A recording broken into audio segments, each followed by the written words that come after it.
Okay, well, why don't we get started? Get some feedback here. So I think everybody, could you turn this down a little, please? Okay, coming to. So I think I know most people in the room. I'm Mike Clegg. I'm Dean of the school, and I want to welcome you to the 2015 annual Dr. LEROY BURNEY lecture.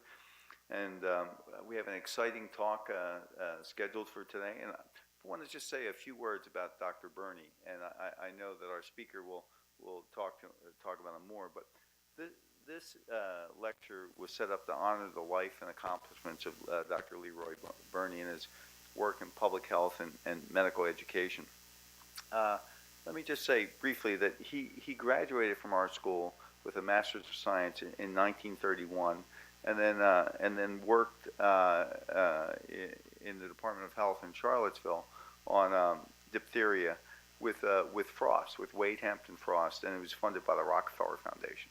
And then eventually he became the Surgeon General.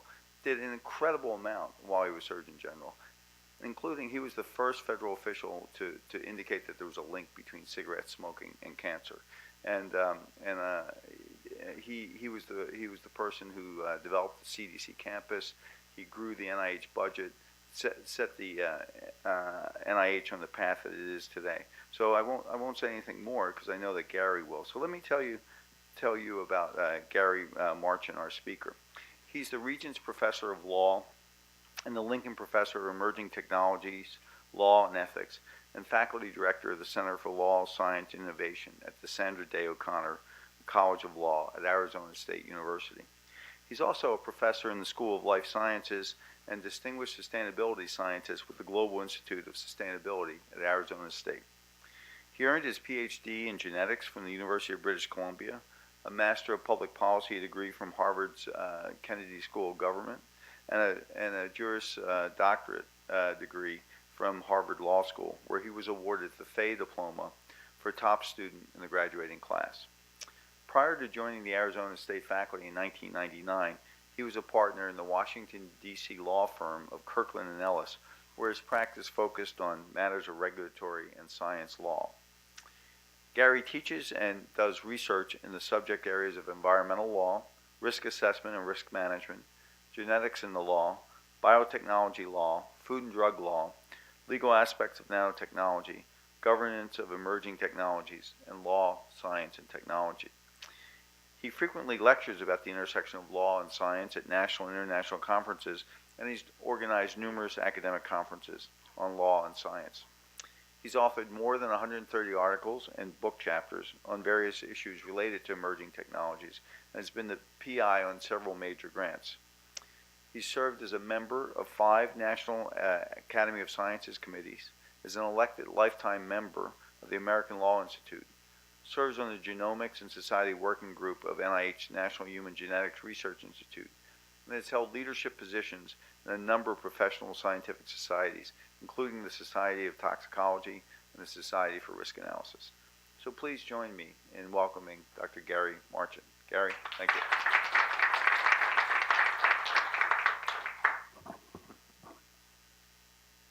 Thank you, Dean, and thank you to the school for inviting me and to the Burnie family for having me give this lecture this year.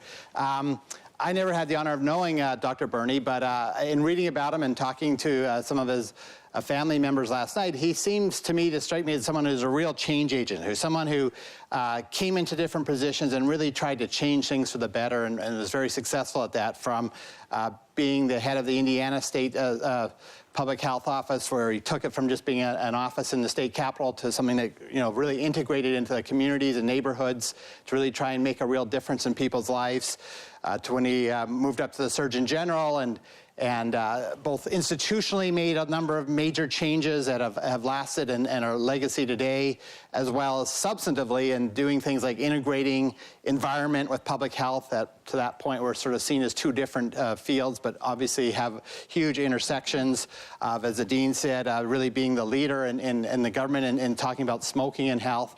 And so all the things he did institutionally and substantively just seemed to me to be someone who really makes change. And so I thought that was a good topic for me to focus off and go off of today, of this issue of change. And I love this quote from Isaac Asimov, that we're in this period of just changing, going around us in all kinds of different ways today.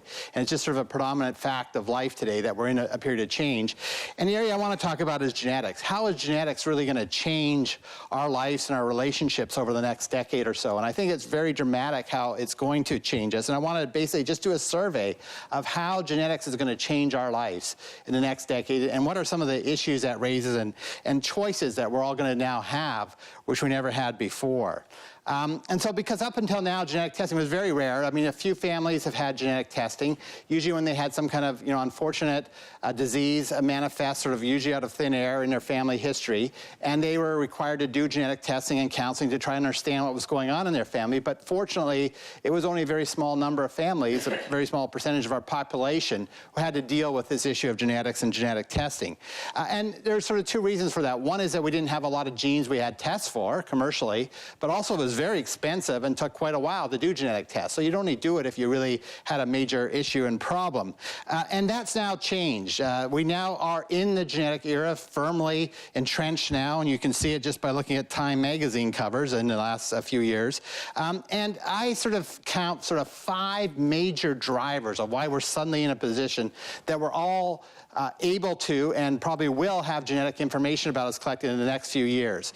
And so those 5 is that we've now got all these genetic tests commercially available, over 3,000 commercially available genetic tests that your doctor or your testing lab can now just check a box and test you for. In just 1993s, we were under 100. Now we have over 3,000. And many of these are much more common variants that affect many of us. And as I'll talk in a few minutes, all of us will have some of these or be relevant for us, unlike in the past where it's just a few people who had these unfortunate diseases that these tests were relevant for. The second major driver is this direct-to-consumer genetic testing that's now here. I don't know if any of you have done that, but 23andMe is the most famous company. There's a number of other companies popping up. They're popping up in other parts of the world as well. 23andMe sort of got shut down for the last couple of years, but they're back up now, smaller and leaner than they were before and more expensive.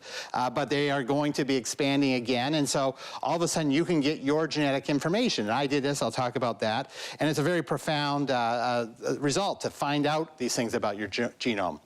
Second one is whole genome sequencing. This is another major game changer of the idea to be able to completely sequence all 6 billion base pairs in your genome, and to get that commercially. And I'm just going to a conference on that at Illumina this weekend, where they're offering it for $2,000 to anyone coming to the conference. A number of other companies are popping up and offering it for about $2,000 to $3,000, whereas just a few years ago it was $100 million or $100,000, and it's come down dramatically, much faster than Moore's law you may have heard of in computers, this exponential curve. This is a logarithmic scale, that the cost of this is just dropping dramatically.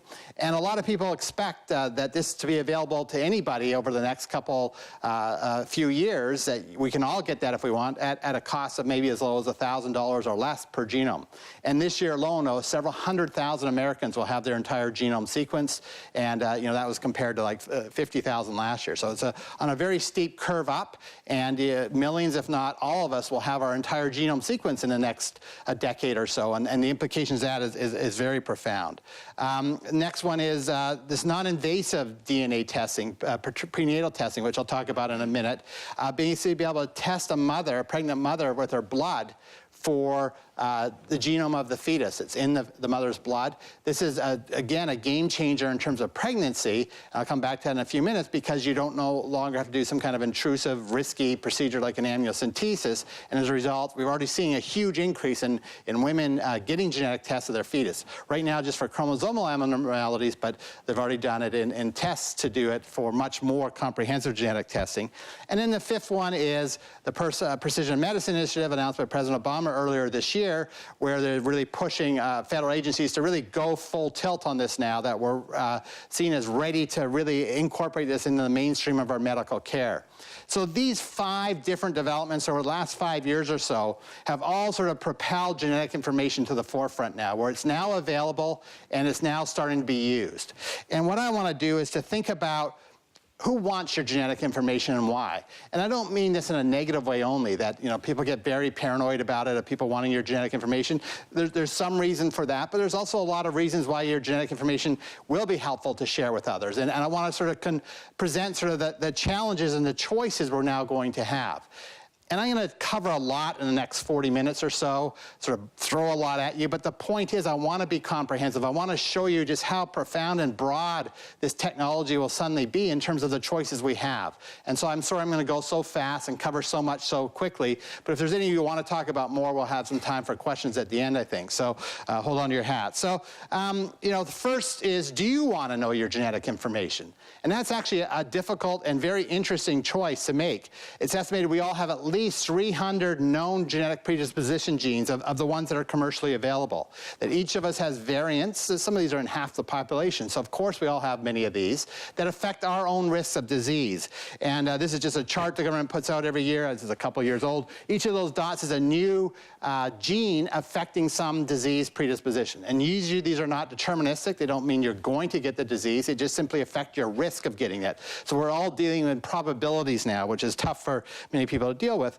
But these affect all kinds of different types of diseases and risks.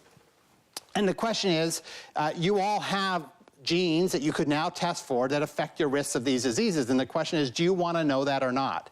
And so some of them, like most of the ones for heart disease right now, they're only going to explain a very, very small percentage of your risk factors for heart disease. Environmental factors, dietary factors, maybe unknown genetic factors explain the vast majority of that risk. And so there's not much there to really get to find that out. But others are much more significant.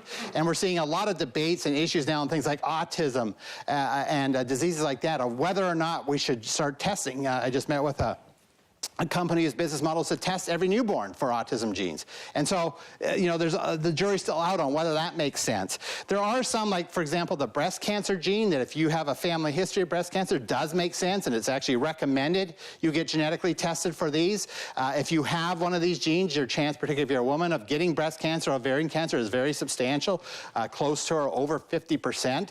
And there's studies showing that if you take prophylactic measures, you can greatly reduce that risk. So this is a real life-saving choice for people who have a history of breast cancer. It often involves very difficult decisions for women to make on whether they want to remove their breasts and so on, but it can save their lives. And so it's something you need to think about if you're in that situation of having a family history. And that's now a tool that's available that's actually saving a lot of women's lives right now, that's available now. Then there's other ones with less certain benefit and value to it. So, and one I'm very interested in doing a lot of work with right now is on Alzheimer's disease. Obviously, you've all heard the statistics of Alzheimer's disease, a major public health problem as the population ages, and it's expected that we're going to have many, many people with this condition. It's going to grow more and more as we live longer as well. And the cost of this will be astronomical. The social cost and imposition on both the victims and their families are just immense. So it's a really huge surge we're seeing in this major health issue coming forward. And there is genetic information about that, and how that's going to play out, we don't know. And so one of the most important genes is this gene called APOE4. And it's very hard to actually know what the risk is because there's all different ways of measuring it in different ethnic groups, in different age groups. How do you measure what age you look at this at? This is one for a project I'm working on right now, the Arizona Alzheimer's Prevention Initiative, that uses these numbers, where if you have no copies of this gene, of this variant, which is 3/4 of the population, you probably would, assuming you live well into your 80s and don't get killed by something else, you have up to 20% chance of Alzheimer's. But if you have one copy, which 1/4 of the population, so several people in this room probably have that, your probability of getting Alzheimer's now goes up to about 47%. If you live long. And if you have two copies, which 3% of our population does, so maybe one person in this room or more, you'd have 91% chance over your lifetime if you live to the 80s. So that's a very substantial risk. And the question is, do you want to know this? Right now, there's nothing proven that can actually treat this and prevent this. There's a lot of suggestive evidence of exercise and doing crossword puzzles and maybe taking omega vitamins and so on may help, but it's not demonstrated yet and not for certain. But the question is, do you want to know if you're in these categories or not? Because you can find out. And what's so interesting is how people differ on that. Just to show you one other thing is it not only the people who actually get the disease are affected, this is showing a study done at Mayo on what happens to your cognitive abilities in people who have not been diagnosed with Alzheimer's. So you've not reached a clinical stage of Alzheimer's, and yet you see these blue lines of the people, the APOE4 homozygotes, by the time they're 50 or so, start to have a much more steep cognitive decline than people without the 2 copies of that gene. And again, this is all in patients who have not been diagnosed with Alzheimer's. So these are people who sort of think they're normal, but we all see this cognitive decline. These people are having a much steeper decline than others. And so the question is, do you want to know if you're in that category or not? There's questions of who else you want to know, but do you yourself want to know? Is a very difficult and interesting personal choice. We're each in that position of. And I have a bunch of students who on their own basically went and got tested for this and a bunch of other conditions. And it was very interesting seeing just the very different responses of people who came and talked to me about it, who tested positive for APOE4. Some were quite happy to find this out. Not that they're glad they have it, but they knew that the moment of conception, they had that gene, and they now want to know about it so they can do everything they can to try to protect their health going forward, of doing more exercise, eating healthy, maybe enrolling in some clinical trials even. So they're glad to know this. Other people with very similar backgrounds and very knowledgeable are terrified that they found this out and wish they never got tested in the first place. And I had no way to predict ahead of time which would be in that pool. Why do people respond so differently to that information? And so that's this issue we have now. We're all going to respond very differently, both when we get the information and whether we want this or not. So we did a study of a group at Mayo that was involved in this study where these are people who basically have enrolled in studies. So they usually are people who have at least one parent who has Alzheimer's and they think they may be at increased risk themselves. So they're pretty educated about Alzheimer's. And we asked them questions. If you tested positive homozygote for Alzheimer's disease, that's APOE4 gene, that's what it means by this high risk, what would you do? And 90% said they'd live a healthier lifestyle. So that's very interesting. Whether they would in fact remains to be seen, but in thought at least, in theory, they would willingly take a more healthy lifestyle. But then on the other hand, you look at the bottom number, 11% said they'd seriously consider suicide. So, I mean, again, hopefully not 11% would actually go through with that, but the fact that they would say that suggests that this could have a profound implication, and maybe they shouldn't find this out.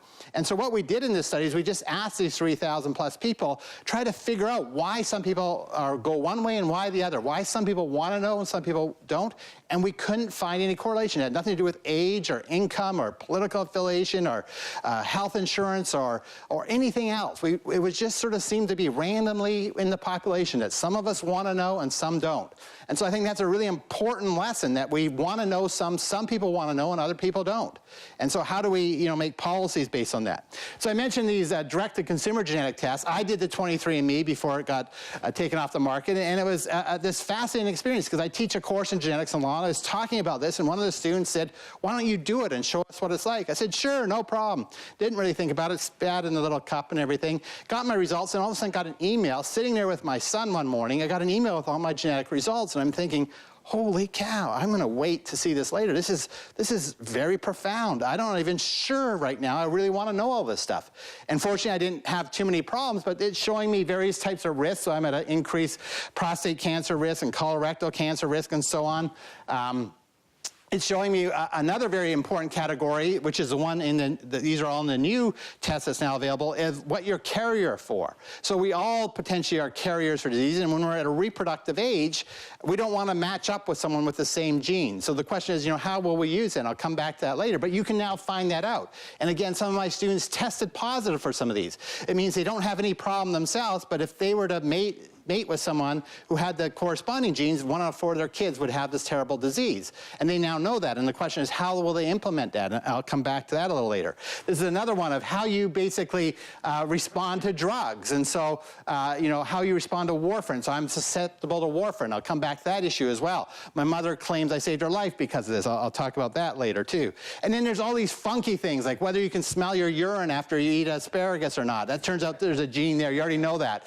But there's things like, smoking behavior and athletic ability and muscle performance and lactose intolerance and how your eyes, hair curls and eye color and all these other things, bitter taste and so on, that are all these other sort of fun things they sort of throw in there as well. So you can find this all out now, or at least you could, and now you can again maybe. And do you want to know this? And again, we all differ in that.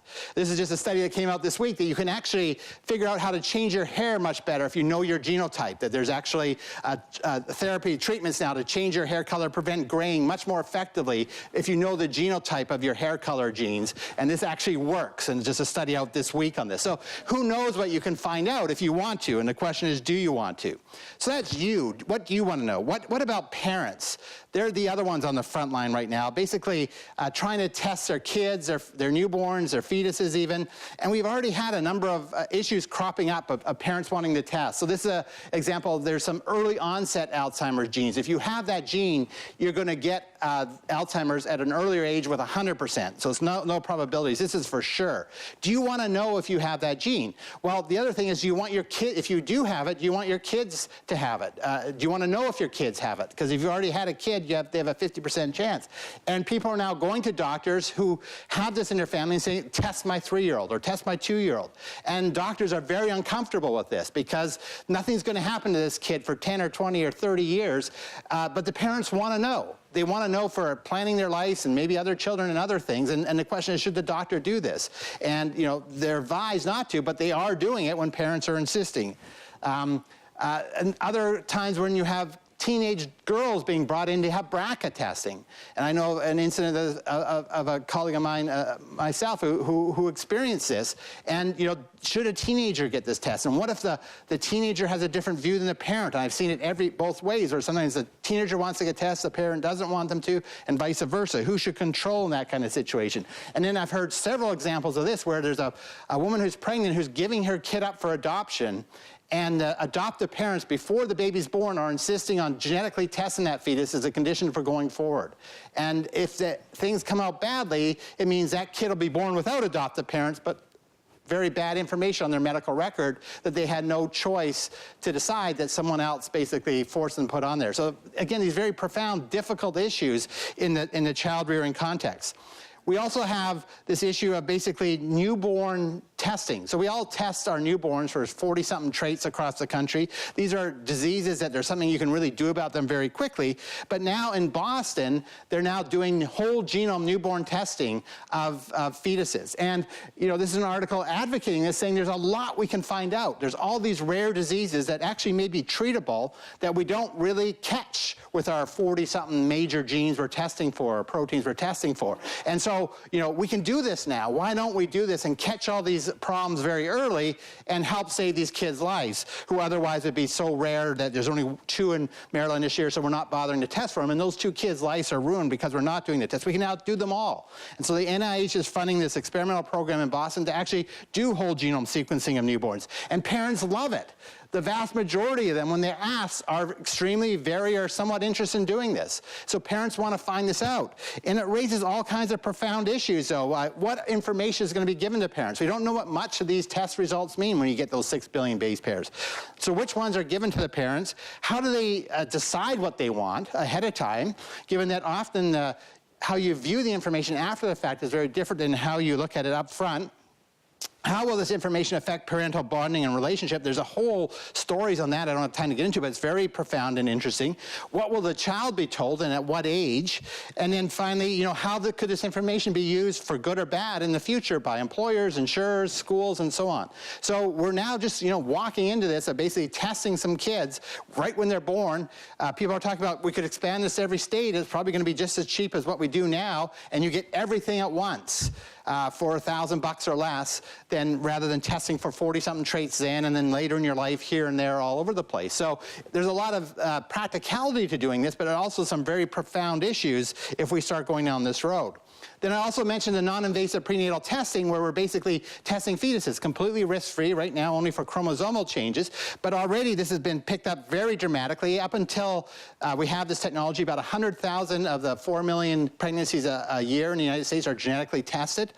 Already we're well over that using this technique, probably 3 or 4 times already in the first year or 2 of this technology, of several 100,000 fetuses being tested last year using this technology, and probably going to go up even even more. So all of a sudden, we're moving to this world where we're now being able to basically risk-free, at very low cost, genetically test all our fetuses very early in pregnancy. And what will be the implications of that, and how will that affect which children we bring into the world and how they're treated? And then even more dramatic, I think, is this idea of basically pre-implantation genetic diagnosis, which has been used tens of thousands of times in the United States already to test the embryo before it's implanted in IVF. And initially, this was for very serious genetic diseases it was used, but it's just as easy now to test for all kinds of other things affecting behavior, appearance, and so on. There's a big controversy a few years when a clinic in LA started advertising they'll do this for hair color and eye color and help you pick, the face of your kid, but based on testing these embryos by picking off one cell, as you see there, completely genetically working it up and then figuring out what the fetus, that embryo will be. And now you get a bunch of embryos with a complete genetic makeup of each, and you choose which child you want to bring into this world. And so you pay this $10,000 or $15,000 for the kid with the perfect musical pitch, and you get that kid. That's your choice now. And what if that kid wants to play basketball rather than play piano? And you said, I spent $15,000 for a musician, not an athlete. How will that affect that? And then, it's going to be very easy to start looking for things like intelligence and behaviors. We already have a lot of work being done identifying intelligent genes. There's quite a few of them. In Beijing, the Beijing Genomics Institute, the largest whole genome sequencing institute in the world, has got projects going on trying to identify which genes in their population of Chinese kids determine high school success. They're going to find genes. Those genes will apply to our populations as well. So we're going to know this, and you can test your kids for that very soon. And do you want to? And what happens if you don't do it, but your neighbors do, and their kids do better than yours? We're all going to be forced to do it, won't we? These are all actual studies, newspaper headlines of genes people claim to discover. None of these are true. There is no such thing as a Wall Street gene or a gambling gene or anything. There are genes that affect your risks of doing those behaviors. And so now you can test for all these so-called genes, though, and find out all about the behavior of your kid, even before they're born, and pick which of these traits you want. Do you want a beer drinker, or all you want to eat, all you want kid, or so on? You now have a selection of these things you want to know. And then you can test your sons for this. This is a testes determining gene on the Y chromosome, the gadgetry gene, the refusal to ask for directions gene, and so on. This is just a joke, but there's a lot of things you could test for. So, what do you want to know about your kid? What do parents want to know about your kid is another big choice. What about your spouses and significant others? That's another one. And so there's commercial products now on testing potential mates for your genetic affinity. And it turns out there's something to this. I actually researched this and looked into this, and there's a ton of studies out there that people are not random in how they mate. They pick people, and it turns out they preferentially pick people with differences in the major histocompatibility loci, these immune suppression genes and immune system genes, and there's a reason for that. It makes your kids actually more resistant to more bugs if you have different of these genes.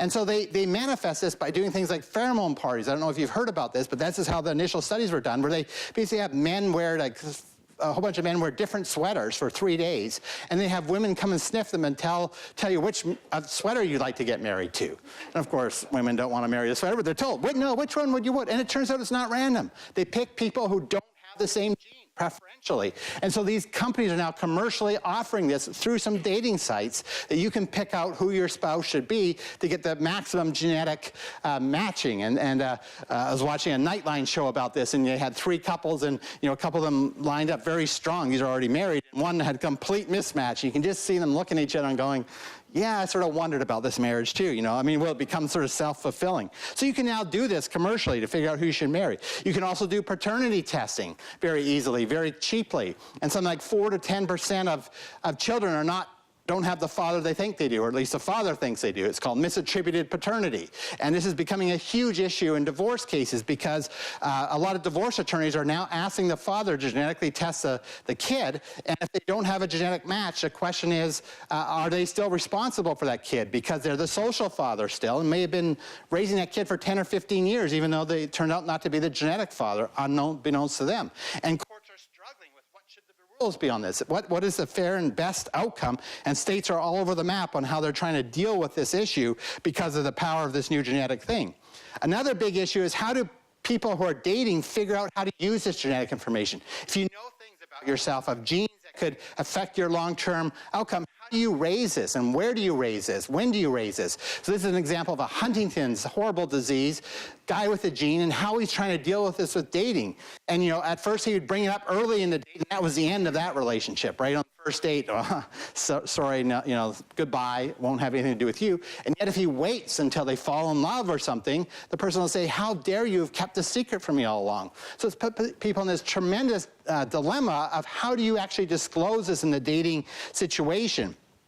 Linus Pauling, a long time ago, double Nobel Prize winner, said there should be tattooed on the forehead of every person a symbol showing which genes you have. So when you meet in a bar, you know immediately if this person's for you or not. But if we don't do this, how do we actually implement that? So I mentioned I had a student who tested positive for cystic fibrosis gene. Again, doesn't affect him at all, but he knows 1 in 25 or so of the people he could mate with will have that gene too, and that would be a disaster for them. And so how does he bring that up? When does he bring it up? And do you wait till you're ready to get married and say, maybe we should test you? Or do you do it on the first date, in which case you seem very strange and weird? I mean, how do you actually do this in practice is something that people are actually having to deal with now as real issues.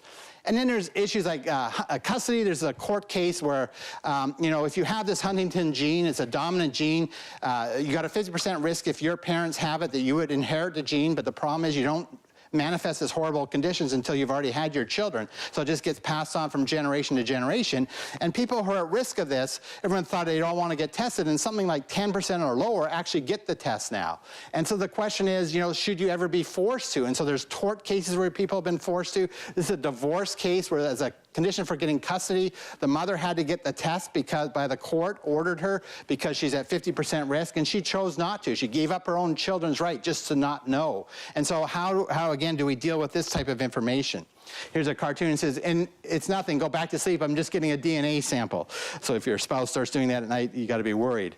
All right, so then relatives. Relatives might want to know your genetic information. A unique thing about genetics is it doesn't just affect you, it affects your family members. It's very different than most health conditions. And already we're seeing all these dilemmas popping up of people who do or do not want to know their family and relatives' genetic information. And the question is, how do they get access to this, or do they? And we get lawsuits resulting.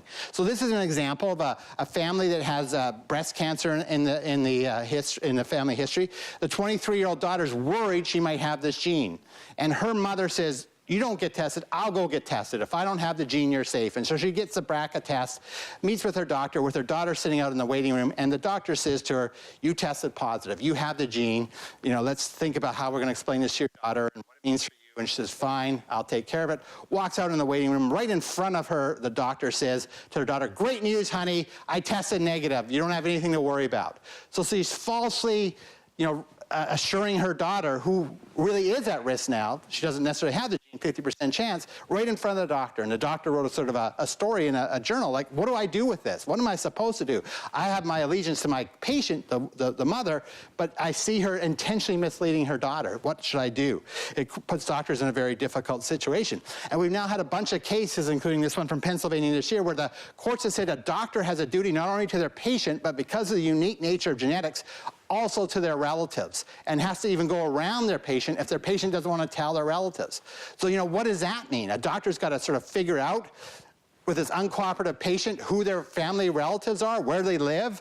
What if their family relatives don't want to know? And so again, we're not really figuring out how to deal with this information. We've got this power, there may be rights to it, but there's also wrongs, and we don't really know how to balance this, and so we're struggling on a case-by-case basis. And then we even have genetic sleuths who are basically going around and stealing DNA from relatives who don't want to give them that. There's actually these genealogy sites where they have your DNA, and some people don't want to go along with it. Your relative will come and steal your DNA from your cigarette butt or your drink or your grave even, and this is a book telling you how to do that.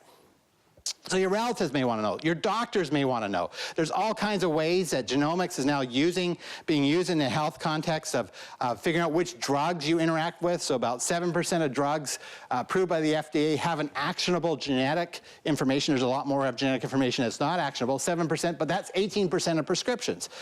chances are if you've had one of these prescriptions, you have not been told by your doctor of the genetic tests available and what it means. Doctors just aren't implementing this, but it's there now, and it could save 100,000 lives a year are dying from drug side effects. It's the 5th or 6th largest cause of death in the United States. Many of those are the wrong gene for that dose of that drug, and doctors are dropping the ball on that. These are just some of these actionable examples. Then you have cancer, looking at cancer cells and be able to differentiate them based on their molecular categories. And so these are what's called the heat map, and you can see these ones up here sort of look different than these ones down here, where these ones are turned on, the genes. These means each of these is a different patient, and each of these is a different gene, or no, sorry, each of these is a different patient, each of these is a different gene. You can see in these patients, these genes are turned on, where they tend to be green down there. It turns out these have great significance for outcome and prognosis. And in fact, most cancers now are broken into many different categories based on their molecular profile. You can now use these tests for. And you can see that what we call breast cancer is actually 7 or 8 different diseases, or prostate cancer, or melanoma, or whatever the disease cancer is. There's now several different categories with very different prognosis, very different treatment options based on their genetic profile. And this is revolutionizing cancer care. No longer does it matter what organ your cancer comes from. It matters what is the molecular subtype of that tumor. Some doctors are doing this, many are not. And so it depends which doctor you're going to. You can determine outcome, even after surgery, whether you need other things. And then this is using whole genome sequencing to look at your tumor and basically figuring out which drug you should have based on the mutations in your tumor. And again, this has been life-saving for many patients. My neighbor is alive today. Her doctor told her she's dead, go home and die. That's all you have a choice to do. And she went to Houston and basically is now on one targeting her tumor based on the genotype of her tumor, and she's been alive for another 5 or 6 years because of that. And then finally, we have this group who's basically looking at your entire blood, all the DNA in your blood, and figuring out what pathogens are in your blood, and figuring out in rare disease situations, which I think the Bloomberg School probably encounters this in many of the projects you do around the world of these rare diseases. You can now look at all the DNA in the blood of the patient and figure out what pathogens are in there, and select a treatment or drug based on that.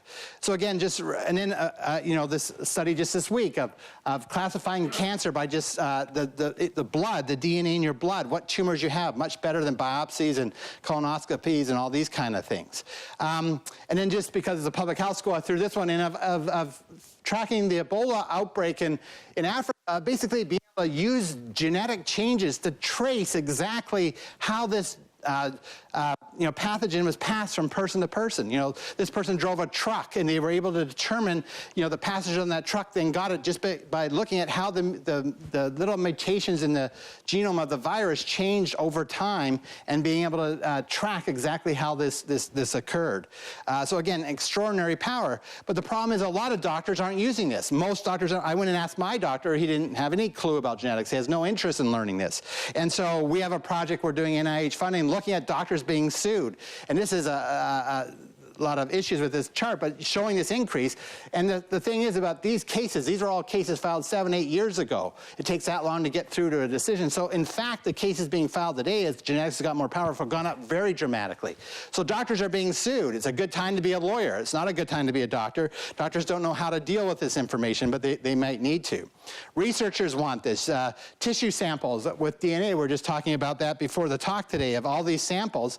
These are very powerful, important for genetic research, but they raise all kinds of issues of who gets access to them, what kind of duty is there for people to disclose to you if they find something harmful and so on, who should patent them, who gets the money for them. So my DNA was sold to Genentech. I had no say in that because I just gave a overall blanket consent for them to use my DNA for research. We had a case against our university, my university, ASU, with the Havasupai tribe, where researchers collected it for one purpose and used it for another and got sued, and a huge embarrassment and problem for that tribe that takes their DNA very sacred to have used it in that way, but that happens a lot. And then you have people actually arguing that you have a moral duty to actually contribute your DNA to research because we'll all benefit from it. Again, raising these profound issues. And then finally, we have insurers and employers, something of a lot of concern to people. We've had cases like Burlington Northern, basically secretly genetically testing their workers that was exposed in a 60 Minutes episode. But we do have this statute, GINA, that provides some protection now against both employers and health insurers from using your genetic information. And that was really pushed by a lot of genetic researchers to help us feel more comfortable giving up our genetic information.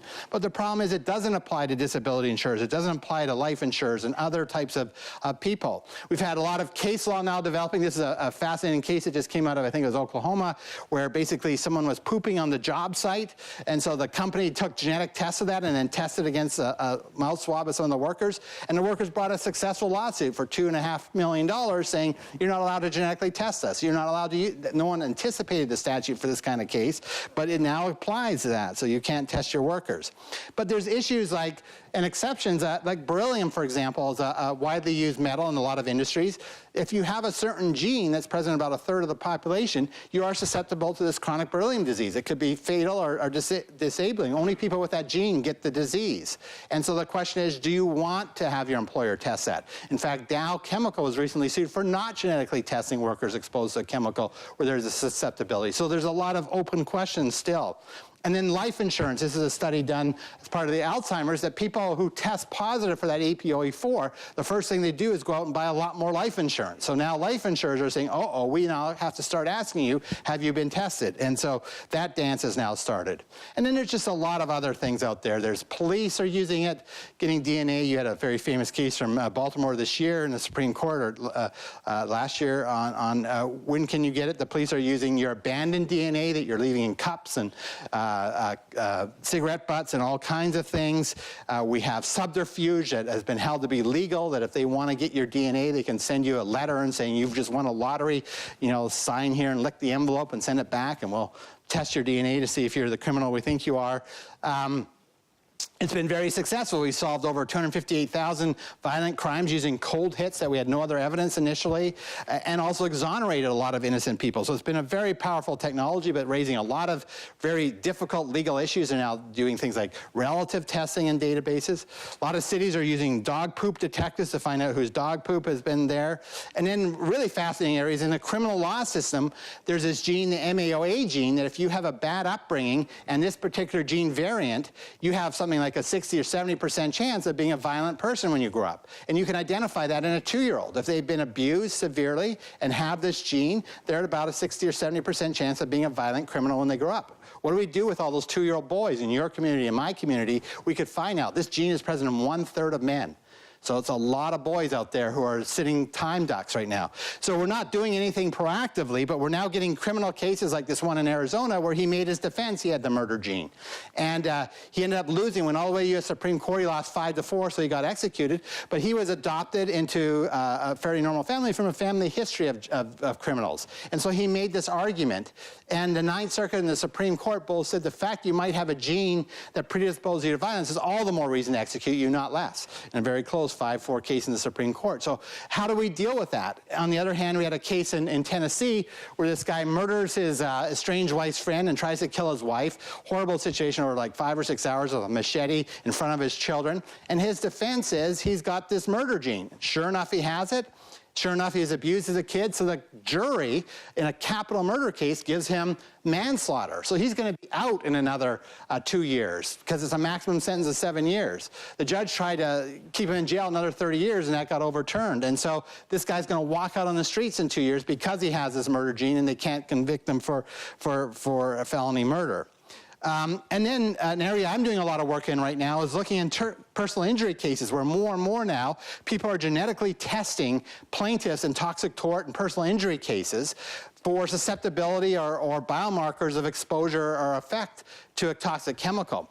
And what's really interesting is how that's being used by both plaintiffs and defendants in certain cases, and there's hundreds of these cases now all of a sudden.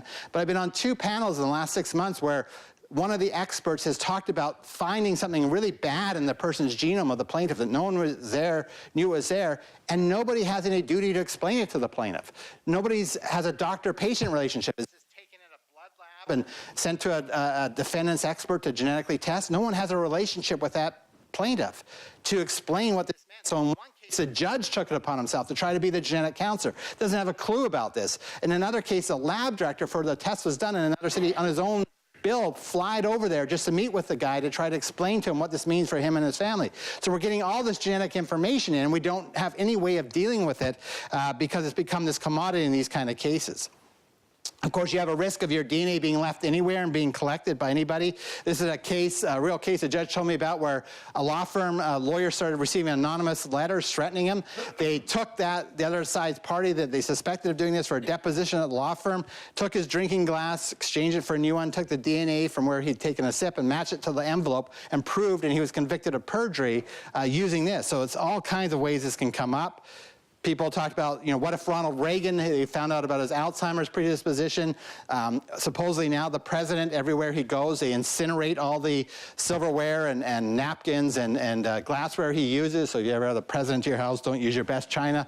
The Secret Service is going to incinerate it afterwards, just to try and protect his genetic privacy. But the rest of us, we don't have that. So any of us in this room are leaving DNA behind. Madonna now sterilizes her dressing room because she leaves her DNA behind. Your DNA in your garbage, it's up for grabs. So we have all these different ways now that your genetic information can be used in good ways to help you, to help your family, but also in ways that could be used against you, in ways you may not want to. And we now have this choice to make, because we all can now get the genetic testing. We all are going to face this profound choices. What do we want to know about ourselves? What do we want to share with our families? Who else do we want access to that information? When do we want our employer to know? Should our insurer know? Should our education institutions know? But for sure, genetics is about to change basically everything and so many things about our lives, and it's come very quickly, and we're really not prepared to deal with this, but it's here. So prepare for change, and that's sort of the theme of my talk. So I'd be happy to address any comments or questions any of you have about this fascinating new change.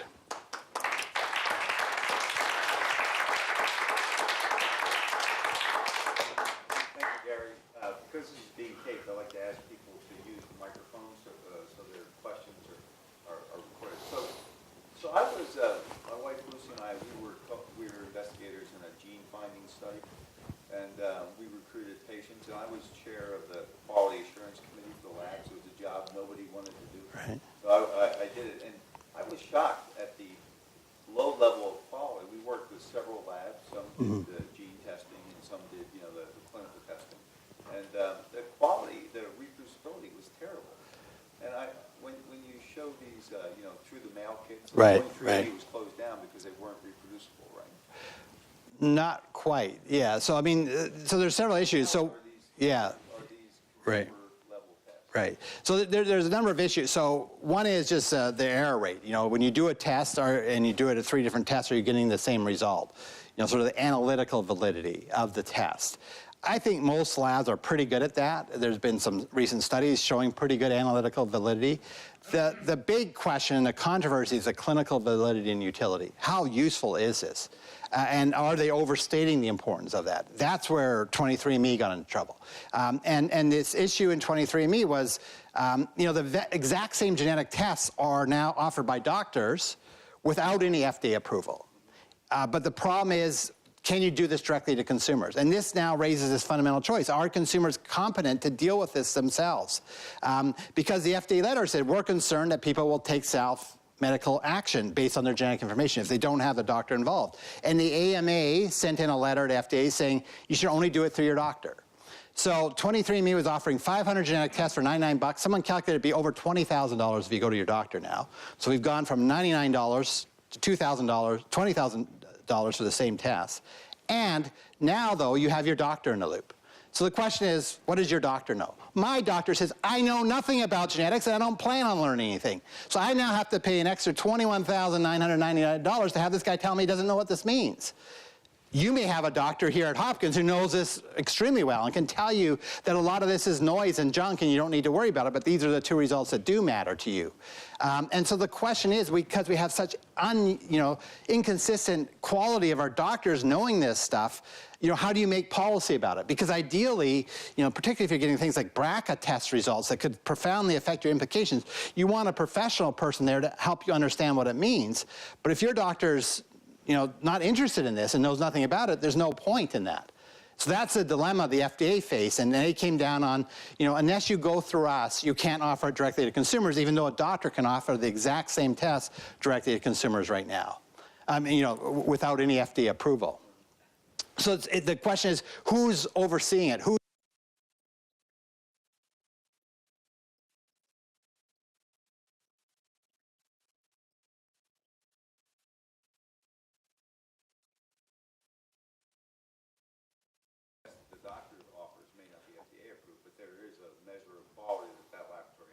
Right. And initially, all the direct-to-consumer companies were saying, this isn't medical, we don't need to go through CLIA, but then they all went to CLIA. So they're all CLIA labs, too.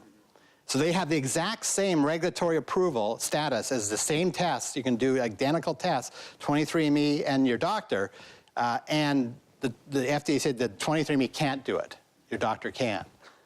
And that's a judgment call that, some people think it's too paternalistic. I think it's too paternalistic. But on the other hand, there's a problem of people getting this information and not knowing what it means. If we had great doctors, I wouldn't have a problem with the FDA decision, but we don't. And so.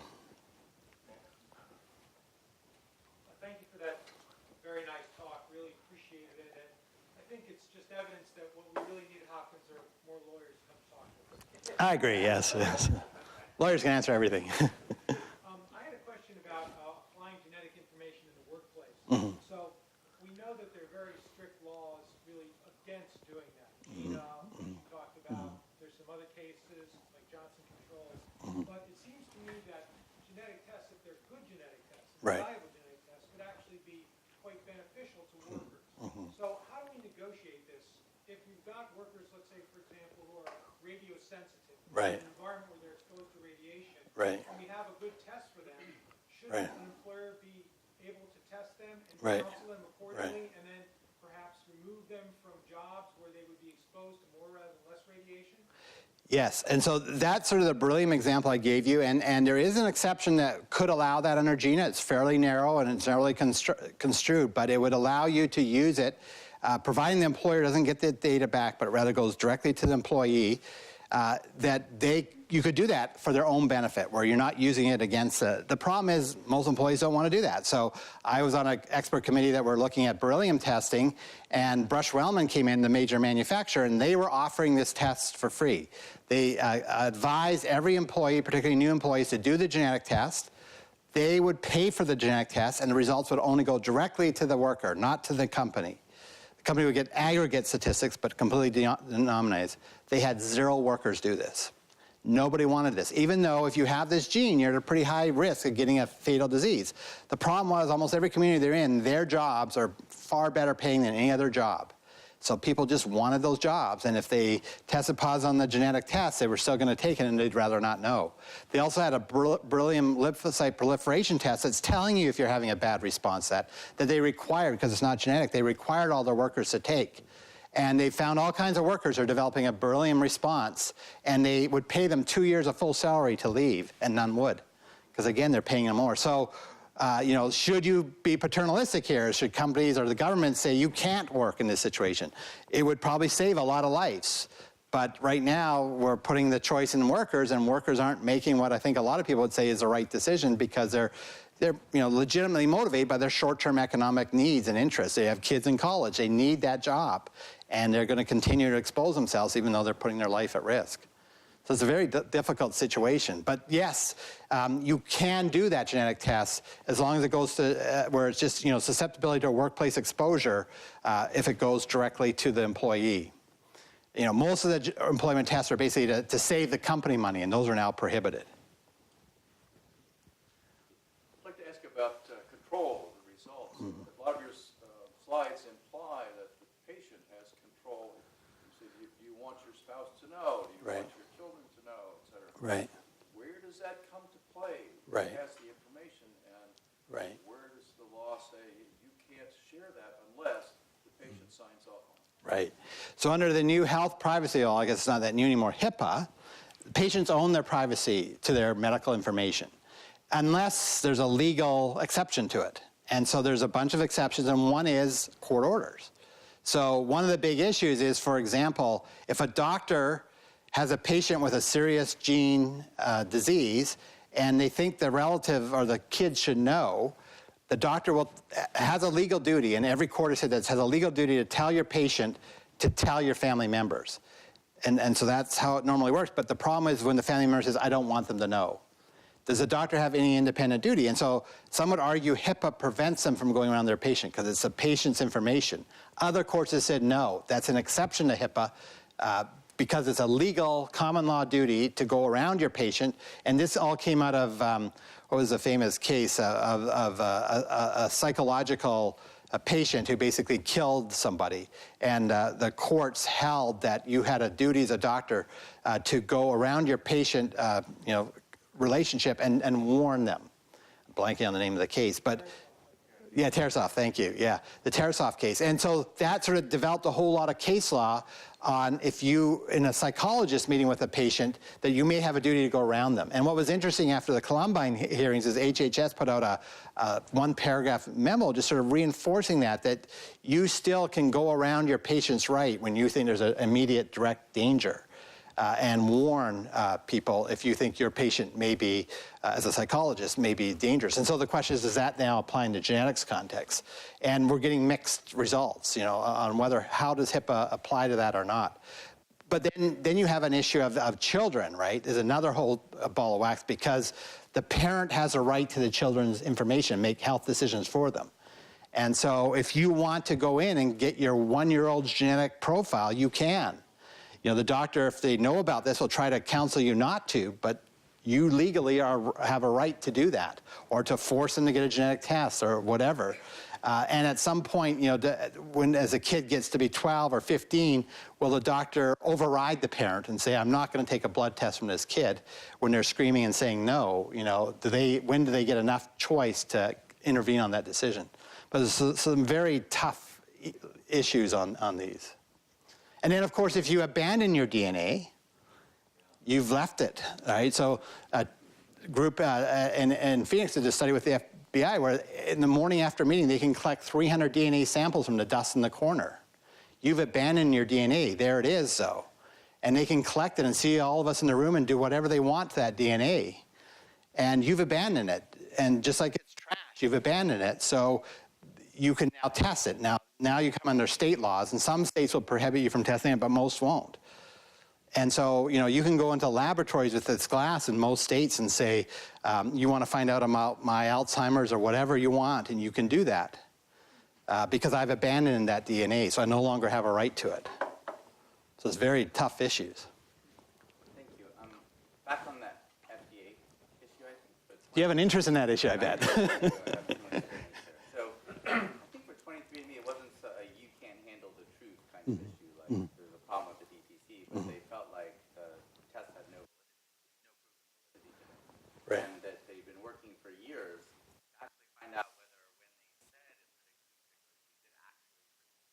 Right. There was a story in the Washington Post about a woman who sent away for her genetic test and came back, and she said she was shocked to find out she was infertile. He was actually a genetic male, and had a hard time telling her biological children about that. It was wrong. And so I think when the FDA thinks about this, it's that, and this is a more broad question, if you think about all the crazy things that people can come up with by interpreting genetic data, Right. and how much of that won't be accurate. And you're here in the School of Public Health, where people here could tell you there's ways to assess whether they're true or not true associations. Isn't there a really important role for FDA to be an arbiter of that and try to keep it from being a tower of Babel, which could just lead to just, confusion, panic, misunderstanding? I don't understand the position of, well, we should just let people send away for inaccurate genetic tests. So several things, so great question. So first of all, there is no question there's a lot of fraudulent genetic tests out there direct to consumer. Those were shut down by FTC, not FDA, for false and misleading. So they would be marketing genetically tailored cosmetics that would cost 5 times as much as a normal cosmetic. They're tailored to your genotype, and they just send the same thing to everybody. And they're completely fraudulent. And so those clearly fraudulent ones, the FTC actually shut them down. But now the FDA action, so the problem with your argument is that the exact same genetic tests are being offered by your doctor. and have not been validated, have not gone through any additional tests. Not for 23andMe. Those exact same genetic tests, those exact same genetic traits you can get commercially through Quest and all the diagnostic labs through your doctor, and they are doing those tests right now. You just pay 5 times as much for them. But the exact same tests that are laboratory developed tests that are CLIA approved, just like the 23 months, are available through your doctor. But each laboratory developed test has its own story. Yes, right. Some of them might be Right. turn out to be okay. Right. Some of them might turn out to be not clinically Right. valid. Right. The FDA looked for years with 23andMe to try to get them to provide evidence Right. of clinical Right. validity. So But they never asked doctors for the exact same genetic tests. are now. They're starting to, right? So you know, but maybe not everybody in the audience knows that FDA, most diagnostic and genetic molecular tests are not FDA approved. They're what are called laboratory developed tests, and there's problems with those, not only in genetics across, and so the FDA has started a move to now bring them all to the FDA. And that's gonna be a long process, and it's probably gonna be 10 years till we get there. And I actually agreed that that's where we should go. But where we are right now is that the vast majority of genetic tests, both by a doctor and by 23andMe, are not FDA approved. And what FDA said is that the ones that you direct to consumers, you have to get FDA approval, but the exact same tests from your doctor do not have to be FDA approved right now. The 23andMe was based on concerns about their specific test. They're not, 23andMe will come forward and say, we've got a panel, it's going to predict your risk of X, Y, and Z. Right. It's going to say, Right. And then there are others that are Right. Quest Diagnostics, which will also make Right. similar claims. Right. I mean, Right. there are similarities to the claim. Right. I guess the question is, you're stuck as a regulator, and I've been Right, a regulator. About whether your top priority is fairness from the perspective of the test, or do you do something that you know will protect the public? Right, And right. I tended to err in the second. Yeah. The pivotal principle is, Right. well, are the tests being treated fairly? Because eventually you'll get Right. to treat them fairly. Right. But if you know that something is, has a fundamental problem Right. with validity and could really Right. affect patients poorly, do you take action? So Right, I would right. just, I think the big Right. picture, we probably agree if you're in favor of where the FDA is going. But Right. along the way, Right. you may have some inconsistencies. Right. You do that because each step that you're taking Right. is to be protective of the public. And I understand that rationale. The problem is, so you take BRCA tests, for example. That's one of the ones 23andMe is offering. There's no evidence that the 23andMe was any less reliable than Myriad or now the 6 other companies offering that. It was the exact same test, using often the exact same actual device to test for those genes. And so what FDA determined was, I think, along the line you said of this is a worst problem first. We're dealing with the worst thing first, is patients getting this directly.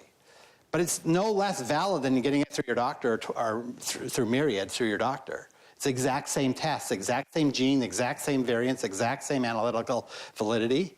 And so, and so there's no difference. FDA has never approved the BRCA test that Myriad does or these 6 other companies.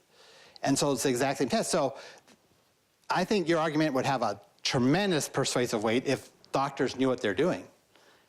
But they don't. Some do, and it'd be great. And I have a lot of concerns about a patient getting a BRCA result and dealing with them themselves. And I know from people I work with in genetics who basically get calls from people who have done these direct-to-consumer and get some terrible result, and they don't get any advice except from a website. But they want to talk to somebody, and these places say it's not my job, to do that. But so these patients get this terrible genetic information, and there's no personal person to talk to them about it. I think a couple of them had a genetic counselor. Most of them don't. I don't think 23andMe had a genetic counselor.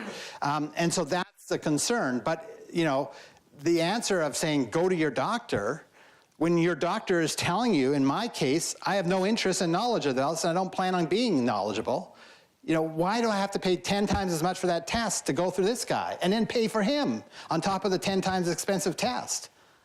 23andMe was dirt cheap. 500 tests for $99.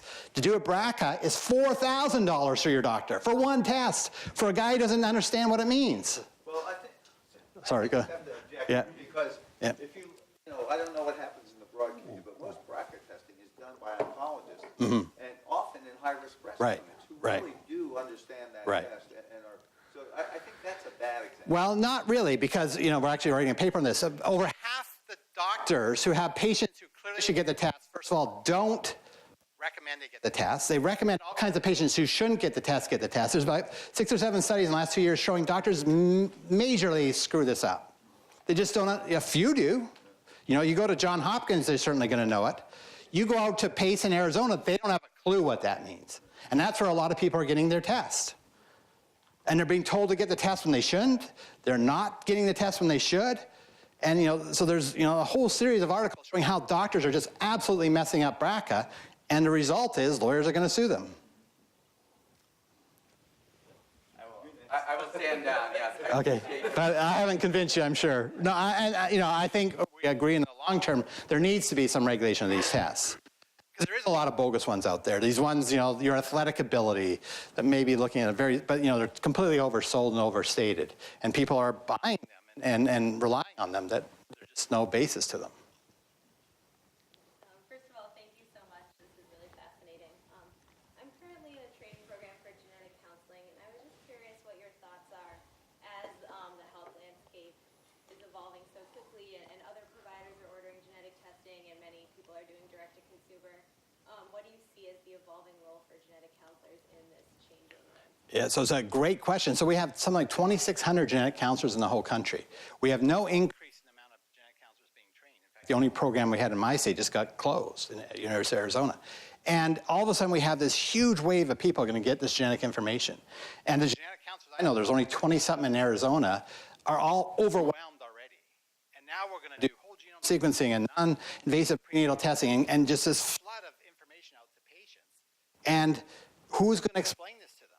You know, most doctors don't know it. We have an extremely low number of genetic counselors. Ideally, we'd like to have a genetic counselor with every one of those patients when they get genetic information to explain it to them. And, you know, you're going to have a lot of job security at least because there needs these people, but we don't have near enough. So we just had a workshop a week ago on the transition to genetic medicine, and it was a multi-stakeholder of all the different players of doctors and insurers and malpractice insurers and drug companies and patients groups and so on. And the number one conclusion is we need a new profession. Sort of like when we started doing, you know, radiological testing, we got radiologists. We created a whole new field. We have genetic medicine, but we had a genetic doctor from Mayo. There's only 2,000 of those in the country, 2,500 genetic counselors. That's not nearly enough, right? So we have to create a whole new specialty, I think, of people to professionally interpret genetic information for patients. Because I agree with the FDA letter, people don't understand what this means. The problem is no one else does either. And so, you know, who is going to interpret this stuff as we get this wave of genetic information coming to patients? So, yeah, there could be a role for FDA there, but that still doesn't deal with a one-on-one explanation to the patient. What does this mean for you? And you need to have that. These are profound information about your life and your family. And if you don't have someone who can explain it, it's going to be problematic. So I'm glad you're going into that program. I wish we had more programs to do it. Yeah. Thank you. That was really very stimulating. I'm wondering if anybody has talked about wedding big data with whole genome sequencing. If an Ashkenazi Jew was worried about Tay-Sachs disease, they could submit their genotype to an independent arbiter, sometimes a rabbi, others just very skilled genetic counselors, and then they would say, no, you should not enter into a relationship with this person. And they wouldn't say which party carried obviously they both had to carry it in order for it to be the unwise thing for them to marry. Has anybody thought about trying to do that in some kind of controlled, anonymous way to say, submit your genotype and we will winnow down from 20 million potential partners to the 4 million that would be right for you? Right. So there is such a program actually in the Jewish community among some sectors, and we actually had a speaker in my genetics and law class of a local rabbi who, in the Orthodox and other denominations of the Jewish community, they will test for these set of genes that are predominant in the Ashkenazi Jewish population. And when you're getting close to getting married, you just send in your number and your partner's number, and they'll tell you yes or no for the marriage. So they're actually doing that in some denominations in the Jewish population because they have a high risk of certain rare genes. But overall hasn't been done population-wise, but that may be what these companies that tell you who you should mate, they can get into that. We actually had a presentation on big data and whole genome sequencing at our workshop a week ago. It's fascinating, the potential information you can draw out of all this data now to be able to have the statistical power. And that's really what the President's Precision Medicine Initiative is trying to do, is that to be able to get 1 million people's whole genome, and not only their genetic information, but their clinical information, their environmental exposures.